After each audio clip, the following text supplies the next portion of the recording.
Esselamu Aleyküm ve Rahmetullahi ve Berekatuhu.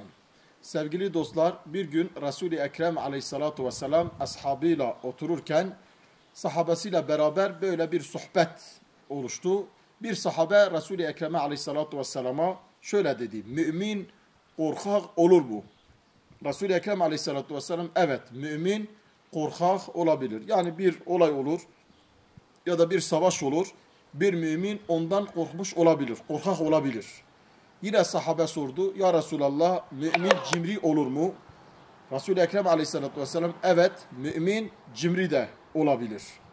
Sonra sahabe bir daha bir soru sordu. Dedi ki: ya Resulallah, mümin yalancı olur mu? Resul-i Ekrem Aleyhisselatü Vesselam hiddetlenerek kesinlikle mümin yalancı olmaz. Ne olursa olsun, mümin nerede olursa olsun yalan söylemeyen insandır. Yalandan kaçan insandır. Yalana tenezzül etmeyen insandır. Onun için her sıfatı mümine yakıştırabilirsin ama yalanı asla. İman etmiş, mümin olan bir insan yalan söylemez, yalana tenezzül etmez. Allah-u Teala bizi sadık, doğru ve sadıklarla beraber olanlardan etsin. Hepinizi Allah'a emanet ediyorum.